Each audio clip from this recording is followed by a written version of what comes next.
Hello everyone. ਅੱਜ ਦਾ ਜੋ ਅਸੀਂ ਪਾਠ ਹੈ ਪਾਠ ਨੰਬਰ 4, ਉਸਦਾ ਨਾਮ ਹੈ ਅਰਜਨ। ਅਸੀਂ ਕਰਨ ਜਾ ਰਹੇ ਹਾਂ। ਆਓ ਹੁਣ ਆਪਾਂ ਪਾਠ ਪੜ੍ਹਦੇ ਹਾਂ। ਭਾਰਤ ਸੰਸਕ੍ਰਿਤੀ ਵਿੱਚ ਜਿਨ੍ਹਾਂ ਨਾਇਕਾਂ ਦਾ ਨਾਮ ਆਉਂਦਾ ਹੈ ਉਹ ਸਾਡੇ ਦੇਸ਼ ਦੇ ਬੱਚਿਆਂ ਲਈ ਪ੍ਰੇਰਨਾ ਸਰੋਤ ਹਨ। ਕਿ ਸਾਡੀ ਹਿਸਟਰੀ ਵਿੱਚ ਜਾਂ ਅਸੀਂ ਪਿੱਛੇ ਮੁੜ ਕੇ ਦੇਖੀਏ ਜੋ ਪਿੱਛੇ ਸਾਲ ਬੀਤ ਚੁੱਕੇ ਹਨ ਕਿ ਉਹਨਾਂ ਵਿੱਚ ਜੋ ਯੋਧੇ ਹਨ ਜਿਨ੍ਹਾਂ ਨੇ ਬਹੁਤ ਹੀ ਵੱਡੇ ਵੱਡੇ ਕੰਮ ਕੀਤੇ ਹਨ, ਉਹਨਾਂ ਲੋਕਾਂ ਦੀ ਗੱਲ ਕਰੀਏ ਤਾਂ ਉਹ ਸਾਡੇ ਬੱਚਿਆਂ ਲਈ ਬਹੁਤ ਹੀ ਹੌਸਲਾ ਅਫਜ਼ਾਈ ਦਾ ਕੰਮ ਕਰਦੇ ਹਨ। ਪਾਂਡਵ ਪੁੱਤਰ ਅਰਜੁਨ ਬਾਰੇ ਭਾਰਤ ਵਿੱਚ ਹਰ ਕੋਈ ਜਾਣਦਾ ਹੈ ਕਿ ਪਾਂਡਵ ਪੁੱਤਰ ਜੋ ਅਰਜੁਨ ਸੀ, ਜੋ 5 ਭਰਾ ਸਨ, ਉਹਨਾਂ ਵਿੱਚੋਂ ਇੱਕ ਅਰਜੁਨ ਸੀ ਜਿਸ ਦਾ ਨਾਮ ਉਸਨੂੰ ਭਾਰਤ ਵਿੱਚ ਹਰ ਕੋਈ ਜਾਣਦਾ ਹੈ। ਮਨ ਨੂੰ ਇਕਾਗਰ ਕਰਕੇ ਜਿੱਤ ਦੀ ਪ੍ਰਾਪਤੀ ਕਿਸ ਤਰ੍ਹਾਂ ਹੁੰਦੀ ਹੈ, ਇਹ ਕੋਈ ਅਰਜੁਨ ਤੋਂ ਸਿੱਖੇ। ਕਿ ਜਦੋਂ ਅਸੀਂ ਆਪਣਾ ਮਨ ਕਿਸੇ ਇੱਕ ਚੀਜ਼ ਪਿੱਛੇ ਲਾਉਂਦੇ ਹਾਂ ਤਾਂ ਉਸਦੀ ਜਿੱਤ ਕਿਵੇਂ ਪ੍ਰਾਪਤ ਕਰਨੀ ਹੈ, ਤਾਂ ਉਹ ਸਾਨੂੰ ਅਰਜੁਨ ਤੋਂ ਹੀ ਸਿੱਖਿਆ ਮਿਲਦੀ ਹੈ। ਅਰਜੁਨ ਮਾਤਾ ਕੁੰਤੀ ਅਤੇ ਮਹਾਰਾਜ ਪਾਂਡਵ ਦੇ 5 ਪੁੱਤਰਾਂ ਵਿੱਚੋਂ ਇੱਕ ਸੀ। ਅਰਜੁਨ ਦੇ ਮਾਤਾ ਪਿਤਾ ਦਾ ਨਾਮ ਕੀ ਸੀ? ਮਾਤਾ ਦਾ ਨਾਮ ਕੁੰਤੀ ਸੀ ਅਤੇ ਪਿਤਾ ਦਾ ਨਾਮ ਮਹਾਰਾਜ ਪਾਂਡਵ ਸੀ। ਤਾਂ ਉਹਨਾਂ ਦੇ 5 ਪੁੱਤਰ ਸਨ, ਉਹਨਾਂ ਵਿੱਚੋਂ ਇੱਕ ਦਾ ਨਾਮ ਅਰਜੁਨ ਸੀ। ਅਰਜੁਨ ਨੇ ਧਨੁੱਖ ਚਲਾਉਣ ਦੀ ਵਿੱਦਿਆ ਵਿੱਚ ਨਿਪੁੰਨਤਾ ਹਾਸਲ ਕੀਤੀ। ਕਿ ਜੋ ਅਰਜੁਨ ਸੀ ਉਸਨੇ ਤੀਰ ਕਮਾਨ ਚਲਾਉਣ ਵਿੱਚ ਜੋ ਉਸਨੂੰ ਸਿੱਖਿਆ ਮਿਲੀ ਸੀ, ਉਸਨੇ ਉਸ ਵਿੱਚ ਮੁਹਾਰਤ ਹਾਸਲ ਕੀਤੀ ਕਿ ਉਸ ਤੋਂ ਬਿਨਾਂ ਉਸ ਤੋਂ ਵਧੀਆ ਹੋਰ ਕੋਈ ਵੀ ਜੋ ਤੀਰ ਕਮਾਨ ਨਹੀਂ ਚਲਾ ਸਕਦਾ ਸੀ। ਉਸ ਨੇ ਇਹ ਵਿੱਦਿਆ ਆਪਣੇ ਗੁਰੂ ਦਰੋਣਾਚਾਰਿਆਂ ਤੋਂ ਪ੍ਰਾਪਤ ਕੀਤੀ। ਕਿ ਉਸ ਦਾ ਜੋ ਗੁਰੂ ਸੀ ਉਸ ਦਾ ਨਾਮ ਦਰੋਣਾਚਾਰਿਆ ਸੀ। ਇੱਕ ਦਿਨ ਗੁਰੂ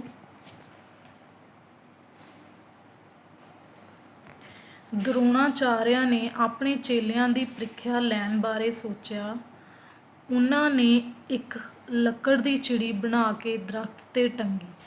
ਤਾਂ ਇੱਕ ਦਿਨ ਦਰੋਣਾਚਾਰਿਆ ਦੇ ਮਨ ਵਿੱਚ ਖਿਆਲ ਆਇਆ ਕਿ ਉਹ ਆਪਣੇ ਚੇਲਿਆਂ ਦੀ ਪ੍ਰੀਖਿਆ ਲੈਂਦੇ ਹਨ, ਇਮਤਿਹਾਨ ਲੈਣਗੇ। ਅਤੇ ਉਹਨਾਂ ਨੇ ਕੀ ਕੀਤਾ ਕਿ ਇੱਕ ਚਿੜੀ ਬਣਾ ਕੇ, ਲੱਕੜ ਦੀ ਚਿੜੀ ਬਣਾਈ ਅਤੇ ਉਸ ਨੂੰ ਦਰਖਤ ਉੱਤੇ ਟੰਗ ਦਿੱਤਾ ਅਤੇ ਵਾਰੀ-ਵਾਰੀ ਸਭ ਨੂੰ ਨਿਸ਼ਾਨਾ ਲਾ ਕੇ ਵੇਖਣ ਨੂੰ ਕਿਹਾ ਕਿ ਦੱਸੋ ਤੁਹਾਨੂੰ ਕੀ ਦਿਸਦਾ ਹੈ।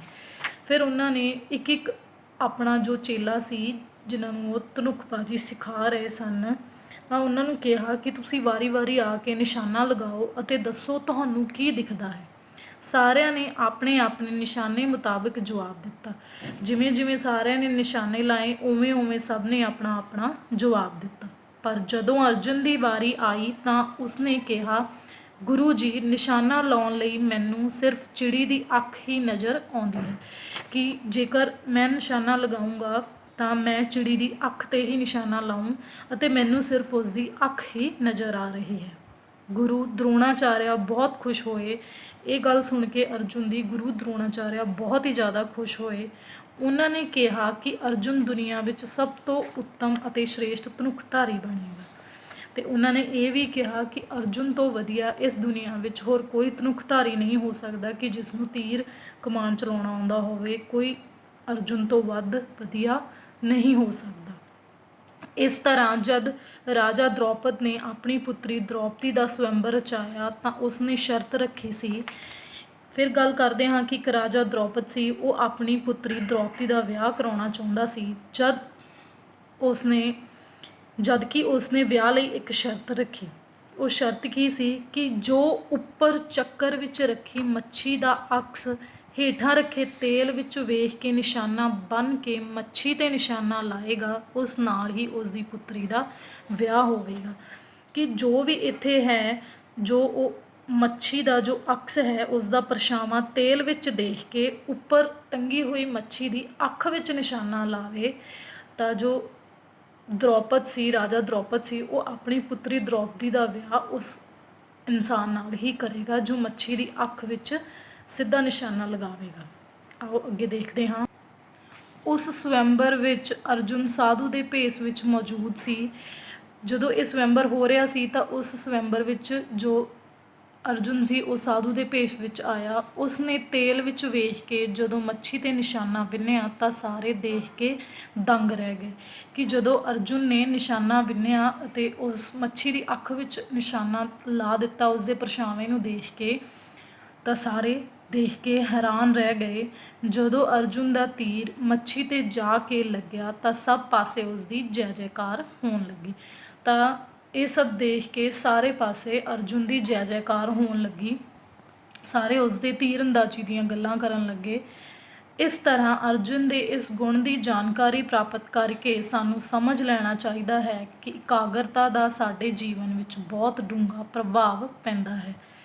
ਇਸ ਤੋਂ ਸਾਨੂੰ ਇਹ ਸਿੱਖਿਆ ਮਿਲਦੀ ਹੈ ਕਿ ਅਸੀਂ ਜੇ ਇਕਾਗਰਤਾ ਨਾਲ ਕੋਈ ਵੀ ਕੰਮ ਕਰਦੇ ਹਾਂ ਜਾਂ ਕਿਸੇ ਕੰਮ ਨੂੰ ਕਰਨ ਦੀ ਮਨ ਬਣਾ ਲੈਂਦੇ ਹਾਂ ਤਾਂ ਉਸ ਦੇ ਆੜੇ ਕੋਈ ਵੀ ਨਹੀਂ ਆ ਸਕਦਾ, ਤਾਂ ਸਾਨੂੰ ਕੋਈ ਵੀ ਜ਼ਿੰਦਗੀ ਵਿੱਚ ਜੋ ਮੁਸ਼ਕਿਲ ਹੈ ਕਦੇ ਨਹੀਂ ਹਰਾ ਸਕਦੀ। ਇਕਾਗਰ ਮਨ ਨਾਲ ਵੱਡੀ ਤੋਂ ਵੱਡੀ ਮੁਸ਼ਕਿਲ ਦਾ ਹੱਲ ਭਾਲਿਆ ਜਾ ਸਕਦਾ ਹੈ ਕਿ ਸਾਡੇ ਜੀਵਨ ਵਿੱਚ ਕਿੱਡੀ ਵੱਡੀ ਵੀ ਮੁਸ਼ਕਿਲ ਆਵੇ, ਪਰ ਜੇ ਸਾਡਾ ਮਨ ਉਸ ਨੂੰ ਦ੍ਰਿੜ ਨਿਸ਼ਚੇ ਨਾਲ ਕਰੇ ਤਾਂ ਉਸ ਨੂੰ ਕੋਈ ਵੀ ਮੁਸ਼ਕਿਲ ਜੋ ਹੈ ਉਹ ਹਰਾ ਨਹੀਂ ਸਕਦੀ ਅਤੇ ਉਸ ਦਾ ਹੱਲ ਜ਼ਰੂਰ ਲੱਭਿਆ ਜਾ ਸਕਦਾ ਹੈ। ਅਰਜੁਨ ਦੇ ਇਸ ਗੁਣ ਨੂੰ ਅਪਣਾ ਕੇ ਕੋਈ ਵੀ ਮਹਾਨਾਇਕ ਬਣ ਸਕਦਾ ਹੈ ਕਿ ਜੇ ਕੋਈ ਅਰਜੁਨ ਦੇ ਇਸ ਗੁਣ ਨੂੰ ਅਪਣਾ ਲਵੇ ਤਾਂ ਕੋਈ ਵੀ ਮਹਾਨਾਇਕ ਬਣ ਸਕਦਾ ਹੈ, ਮਹਾਪੁਰਸ਼ ਬਣ ਸਕਦਾ ਹੈ। ਸੋ ਸਾਨੂੰ ਇਸ ਪਾਠ ਤੋਂ ਜ਼ਰੂਰ ਸਿੱਖਿਆ ਲੈਣੀ ਚਾਹੀਦੀ ਹੈ ਕਿ ਜੇ ਅਸੀਂ ਕੰਮ ਕਰਨਾ ਚਾਹੁੰਦੇ ਹਾਂ ਤਾਂ ਸਾਨੂੰ ਸਾਡਾ ਜੋ ਮਨ ਹੈ ਉਹ ਇਕਾਗਰਤਾ ਵਿੱਚ ਲਿਆਉਣਾ ਪਵੇਗਾ। ਇੱਕ ਮਨ ਇੱਕ ਚਿੱਤ ਹੋ ਕੇ ਸਾਨੂੰ ਸਾਰੇ ਕੰਮ ਕਰਨੇ ਪੈਣਗੇ। ਸੋ ਇਹ ਸੀ ਤੁਹਾਡਾ ਚੈਪਟਰ, ਇਹ ਸੀ ਤੁਹਾਡਾ ਬੁੱਕ ਵਰਕ ਜੋ ਤੁਸੀਂ ਕਰਨਾ ਹੈ। ਆਓ ਹੁਣ ਆਪਾਂ ਨੋਟਬੁੱਕ ਵਰਕ ਕਰਦੇ ਹਾਂ। ਸਭ ਤੋਂ ਪਹਿਲਾਂ ਤੁਸੀਂ ਨੋਟਬੁੱਕ 'ਤੇ ਲਿਖਣਾ ਹੈ ਪੰਛੀਆਂ ਦੇ ਨਾਂ। ਅੱਜ ਅਸੀਂ ਕੁਝ ਪੰਛੀਆਂ ਦੇ ਨਾਮ ਲਿਖਾਂਗੇ, ਮਿਤੀ ਅਤੇ ਦਿਨ ਉਸੇ ਤਰ੍ਹਾਂ ਹੈ ਜਿਸ ਤਰ੍ਹਾਂ ਤੁਸੀਂ ਹਰ ਵਾਰ ਲਿਖਦੇ ਹੋ। ਸ਼ੁਰੂ ਕਰਦੇ ਹਾਂ ਪੰਛੀਆਂ ਦੇ ਨਾਂ। ਕਬੂਤਰ, ਕਾਂ, ਤੋਤਾ, ਚਿੜੀ, ਬਾਜ, ਇੱਲ, ਹੰਸ, ਬਗਲਾ, ਮੋਰ, ਉੱਲੂ, ਘੁੱਗੀ, ਤਿੱਤਰ ਅਤੇ ਬੱਤਖ। ਇਹ ਹਨ ਕੁਝ ਪੰਛੀਆਂ ਦੇ ਨਾਮ ਜੋ ਤੁਸੀਂ ਆਪਣੀ ਪੰਜਾਬੀ ਗ੍ਰਾਮਰ ਨੋਟਬੁੱਕ 'ਤੇ ਲਿਖਣੇ ਹਨ। ਅਤੇ ਹੁਣ ਕਰਦੇ ਹਾਂ ਅਸੀਂ ਕੁਝ ਜਾਨਵਰਾਂ ਦੇ ਨਾਮ। ਉਸੇ ਤਰ੍ਹਾਂ ਹੀ ਮਿਤੀ ਅਤੇ ਦਿਨ ਪਾ ਕੇ ਫਿਰ ਤੁਸੀਂ ਟੌਪਿਕ ਲਿਖਣਾ ਹੈ ਜਾਨਵਰਾਂ ਦੇ ਨਾਮ। ਜਾਨਵਰਾਂ ਦੇ ਨਾਮ ਥਲ, ਜਲ ਅਤੇ ਜਲਥਲੀ। ਥਲ ਜੋ ਜ਼ਮੀਨ 'ਤੇ ਰਹਿੰਦੇ ਹਨ, ਜਲ ਜੋ ਪਾਣੀ ਵਿੱਚ ਰਹਿੰਦੇ ਹਨ, ਜਲਥਲੀ ਜੋ ਪਾਣੀ ਵਿੱਚ ਵੀ ਰਹਿੰਦੇ ਹਨ ਅਤੇ ਜ਼ਮੀਨ ਵਿੱਚ ਵੀ। ਪਹਿਲਾਂ ਅਸੀਂ ਥਲ ਕਰਾਂਗੇ, ਮਤਲਬ ਜੋ ਜ਼ਮੀਨ 'ਤੇ ਰਹਿੰਦੇ ਹਨ। ਕੁੱਤਾ, ਖਰਗੋਸ਼, ਘੋੜਾ, ਹਿਰਨ, ਹਾਥੀ, ਸ਼ੇਰ। ਉਸ ਤੋਂ ਬਾਅਦ ਜਲ, ਮੱਛੀ, ਕੱਛੂ, ਵੇਲ ਮੱਛੀ, ਸ਼ਾਰਕ ਅਤੇ ਮਗਰਮੱਛ ਅਤੇ ਕੇਕੜਾ। ਉਸ ਤੋਂ ਬਾਅਦ ਜਲਥਲੀ, ਡੱਡੂ, ਕੱਛੂ, ਬੱਤਖ, ਸੱਪ ਅਤੇ ਸੀ। ਇਹ ਹਨ ਜਲਥਲੀ ਜੀਵ ਜੋ ਜਲ ਵਿੱਚ ਵੀ ਰਹਿੰਦੇ ਹਨ ਅਤੇ ਜ਼ਮੀਨ 'ਤੇ ਵੀ ਰਹਿੰਦੇ ਹਨ। ਸੋ ਇਹ ਤੁਸੀਂ ਆਪਣੀ ਪੰਜਾਬੀ ਗ੍ਰਾਮਰ ਨੋਟਬੁੱਕ 'ਤੇ ਲਿਖਣੇ ਹਨ ਅਤੇ ਤੁਹਾਡੀ ਜੋ ਹੈਂਡਰਾਈਟਿੰਗ ਹੈ ਉਹ ਬਹੁਤ ਹੀ ਸੋਹਣੀ ਹੋਣੀ ਚਾਹੀਦੀ ਹੈ ਅਤੇ ਨਾਲ ਨਾਲ ਤੁਸੀਂ ਇਸ ਨੂੰ ਯਾਦ ਵੀ ਕਰਨਾ ਹੈ ਅਤੇ ਜੋ ਚੈਪਟਰ ਆਪਾਂ ਪੜ੍ਹਿਆ ਹੈ 4th ਅਰਜੁਨ, ਉਸ ਨੂੰ ਵੀ ਰੀਡ ਕਰਨਾ ਹੈ। Thank you.